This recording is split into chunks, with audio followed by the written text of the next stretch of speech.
بسم اللہ الرحمن الرحیم۔ السلام علیکم ورحمۃ اللہ وبرکاتہ۔ حضور اکرم صلی اللہ علیہ وسلم کی بیویوں نے جب پوچھا کہ ہم میں آپ کے بعد سب سے پہلے کون آخرت کو صدارے گی، تو آپ نے فرمایا کہ جس کے ہاتھ سب سے زیادہ لمبے ہیں۔ دنیائے فانی سے روانہ ہونے میں پہلا اسی کا نمبر آئے گا۔ یہ بات بطور نشانی آپ نے بتائی تھی اور پیشن گوئی فرمائی تھی۔ اس بات کا ظاہری مطلب سمجھ کر آپس میں ہاتھ ناپنے لگیں۔ ہاتھ ناپے تو حضرت سودا رضی اللہ تعالیٰ عنہا کے ہاتھ سب سے زیادہ لمبے نکلے۔ پھر جب حضرت زینب کی وفات پہلے ہوئی تو عقدہ کھلا، مطلب یہ بات واضح ہو گئی کہ ہاتھوں کی درازی کا مطلب سمجھ میں آیا۔ بات یہ ہے کہ جو زیادہ سخی ہوتا ہے، حقیقت میں اسی کے ہاتھ دراز ہوتے ہیں جو خیر خیرات کے وقت ضرورت مندوں کی طرف بڑھتے ہیں۔ اسی لیے ہم عورتوں کو چاہیے کہ سخی بنیں، صدقہ کرنے کی عادت ڈالیں، جو کچھ بچے آخرت کے لیے بھیجتے رہیں۔ جب وہاں جائیں گے تو اسے پا لیں گے، جیسے کوئی شخص پردیس جا کر کمائی کرتا ہے اور اپنے گھر منی آرڈر سے رقم بھیجتا ہے۔ یہ دنیا پردیس ہے اور آخرت ہی ہمارا دیس ہے۔ جب کبھی ضرورت مند کے ہاتھ پر ہم اخلاص اور نیتی کے ساتھ کچھ رکھتے ہیں تو اپنے دیس کے لیے منی آرڈر کرتے ہیں، خوب سمجھ لیجئے۔ اسی طرح حضرت عائشہ صدیقہ رضی اللہ تعالیٰ عنہا نے فرمایا، جو حضرت زینب کے بارے میں ہے، کہ کوئی عورت دینداری اور پرہیزگاری اور خدا ترسی اور صلح رحمی اور صدقہ کرنے میں حضرت زینب سے بڑھ کر نہیں تھی۔ صدقے کے ذریعے اللہ تعالیٰ کی نزدیکی حاصل کرنے کے لیے خوب محنت سے مال حاصل کرتی تھیں، اور اس سے بڑھ کر کوئی عورت نہ تھی۔ سبحان اللہ۔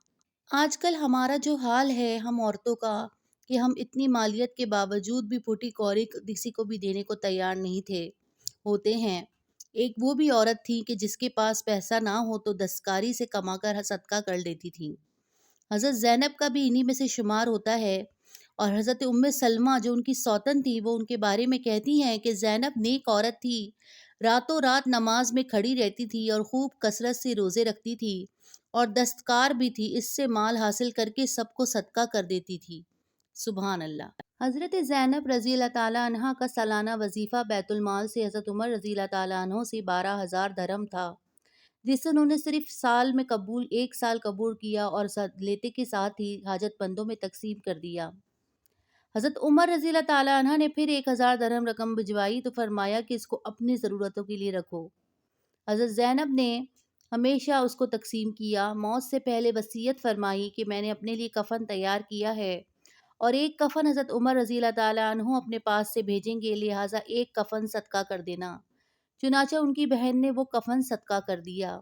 جب وفات ہو گئی تو حضرت عائشہ رضی اللہ تعالیٰ عنہا نے فرمایا، زینب اس دنیا سے تو رخصت ہو گئی کہ اچھے اخلاق کے باعث اس کی تعریف کی جاتی ہے، اور عبادت گزاری میں رخصت ہوئی اور یتیموں اور بیواؤں کو گھبراہٹ میں ڈال گئی کیونکہ ان پر خرچ کرتی تھی۔